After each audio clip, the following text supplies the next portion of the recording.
Hello, welcome to episode 4 of the Libby Shaw Show podcast. Today I'm going to be talking about the Scream franchise, the Scream movie franchise, of course. So I'm a horror movie fan from way back. I remember being at university and I'd rent horror movies from the video store, back when video stores were still around, of course. I watched some B-grade horror movies like Bloody Murder, which I'm sure none of you have heard of. But basically, it's a slasher flick that follows some teens at a camp at a cabin in the woods. And it follows the standard horror movie formula with some killer on the loose and a fight for survival. And I watched a couple of, there's a few more favorites I have, including the Texas Chainsaw Massacre, Nightmare on Elm Street, and psychological thrillers like Taboo. So when I watched horror movies while I was at uni, I was often way too scared to walk home or go out in case there was some serial killer lurking somewhere and ready to pounce. Ridiculous, I know. Anyway, you'd have had to have been living under a rock the last few months to not realise that Scream 7 is being released later this month on the 27th of February. So that's the US date. For international audiences, such as Australian audiences, it will be the 28th of February. Neve Campbell is reprising her role as the film's hero, Sidney Prescott, after an absence from Scream 6 due to a pay dispute with the film's producers. So that meant that only Courtney Cox, as reporter Gail Weathers, was left after David Arquette's Dewey Riley was killed off in Scream 5. This does, of course, exclude voiceover actor Roger L. Jackson, who plays Ghostface. Despite being killed off in earlier movies, Matthew Lillard reprises his role of Stu Macher, who was one of the killers in the original Scream movie with Sidney Prescott's boyfriend Billy Loomis, played by Skeet Ulrich. Scott Foley is also back as Roman Bridger, the killer from Scream 3. So, in anticipation of Scream 7 coming out in a few weeks' time, now just a couple of weeks actually, I thought I would revisit the first 6 movies in chronological order.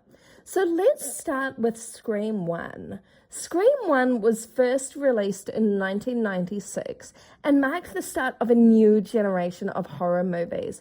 I won't go over the plot in great detail because everyone knows it and it's widely available online. In short, a crazy guy goes around terrorizing high school students, and then Sidney Prescott, the movie's hero, kills him and his accomplice.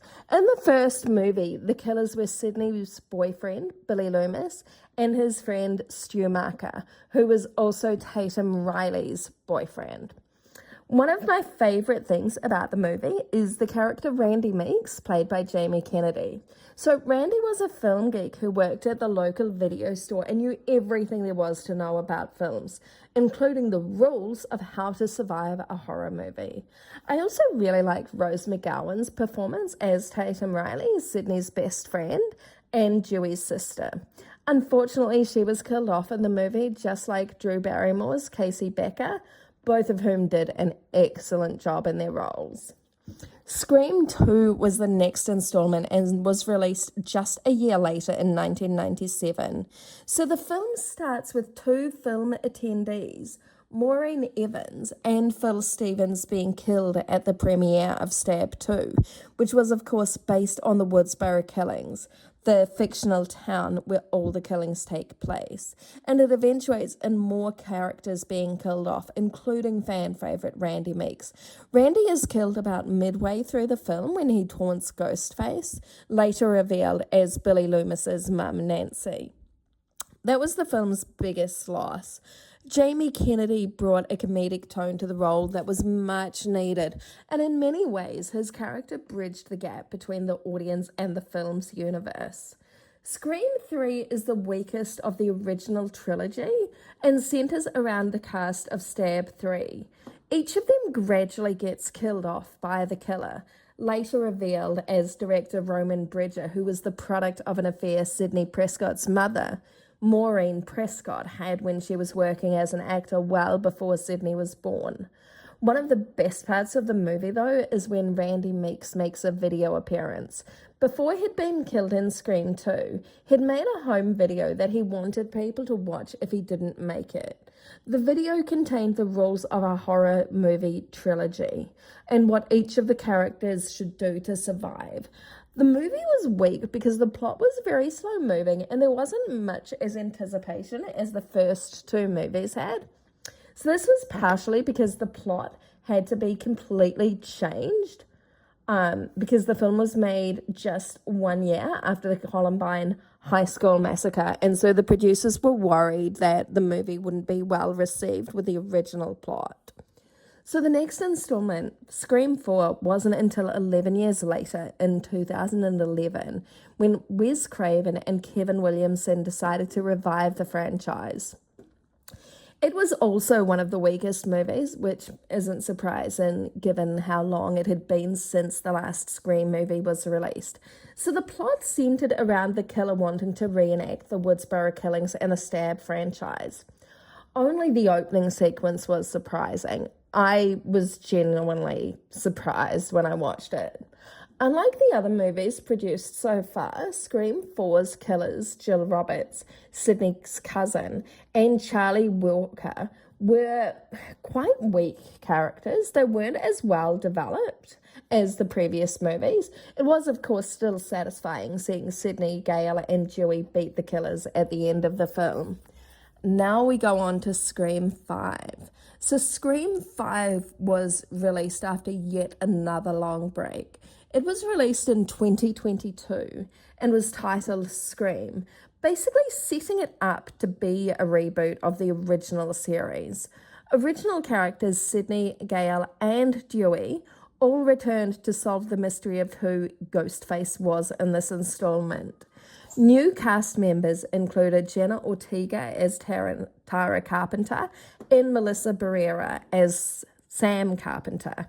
Skeet Ulrich reprised his role of Billy Loomis, appearing in A Hallucination, and Marley Shelton came back again as Sheriff Judy Hicks. Original Scream character Randy Meeks' family was further expanded with the addition of Jasmine Savoy Brown as Mindy Meeks Martin and Mason Gooding as her twin Chad Meeks Martin.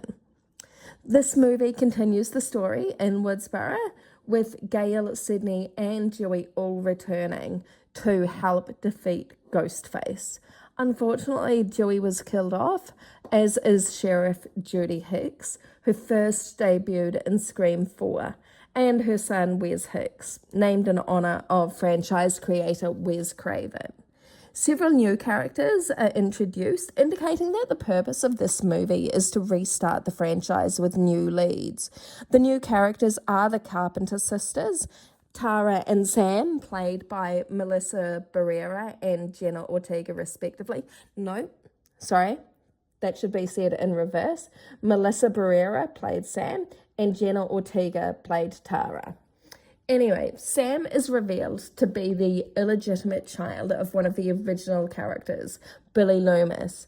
Other new characters include Randy Meeks' niece and nephew, twins Chad Meeks Martin and Mindy Meeks Martin, who are, as I've mentioned, portrayed by Mason Gooding and Jasmine Savoy Brown.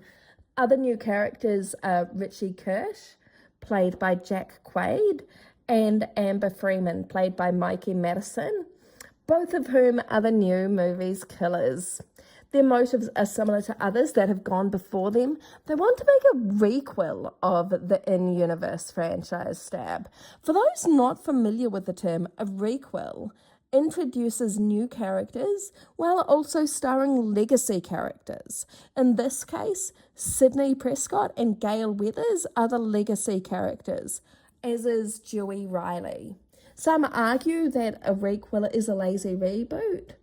I disagree with this, however, and I would argue that complete reboots are never as good as the original. Just look at the American Pie spin-offs. While they were in the same universe, they didn't follow the original timeline of the first three movies and also followed different characters. I did like Scream 5 with the introduction of Chad and Mindy, who survived the killers. I'd probably say that Scream 5 is the best in the franchise since the first and the second movie. My only criticism of the movie is that Neve Campbell had a very small role compared to previous installments. So let's move on to Scream 6 now. So Scream 6 is the first movie to be made without Neve Campbell, Sidney Prescott, due to a pay dispute. Courtney Cox returns as Gail Weathers, Melissa Barrera as Sam Carpenter, Jenna Ortega as Tara Carpenter, Jasmine Savoy Brown as Mindy Meeks Martin, Mason Gooding as Chad Meeks Martin, Skeet Ulrich as Billy Loomis, and Hayden Panettiere as Detective Kirby Reed, who first appeared in Scream 4 but did not appear in Scream 5. Similar to the first movie, the very first movie, the group of friends is the core focus, or as Chad says, core fucking four. All of them survive, with the only difference between this and other movies in the franchise being that Gail Weathers comes extremely close to death and experiences her first ever phone call with Ghostface. And the twist this time is that there are three killers, Quinn, Bailey, and Ethan, who are out for revenge against the Carpenter sisters because they killed their brother Richie in Scream 5. The only characters to die in this movie are minor characters that nobody really has any strong connection to. It is also quite cool how in this installment, Sam has hallucinations of her father, Billy Loomis, and that the character's question of Stu Marker from Scream 1 actually did die when the TV was smashed on his head. I think the purpose of this scene was to set him up as a possible killer for the next installment, or certainly set up the fact that he is still alive. Up until probably the last couple of days, I categorically thought he was dead and that he'd died in the first movie, but now I'm not so sure. I mean, anything's possible in a movie universe. I'd even argue that Joey Riley could still be alive. Yes, we saw him in a body bag, but depending on the length of time you were in a body bag, I reckon you could survive it. It also depends if it had, ear holes, like maybe he was in some sort of witness protection program or something. Anyway, so I think the purpose of talking a lot about Stu Marker in Scream 6 is to also set him up as a possible killer for the next installment. And Scream 6 also hinted at the fact that not even legacy characters are safe, given it's a franchise. There's also one scene, a ladder scene, where the characters are in one of the apartments and there's this air shaft and they need to use, and they see from across the air shaft that someone is trying to attack, that Ghostface is trying to attack Quinn. And anyway, Annika, who is Mindy Meeks Martin's girlfriend, she obviously doesn't get across the ladder. Mindy Meeks Martin does. I really like that scene. I thought that that way of escaping was just so original.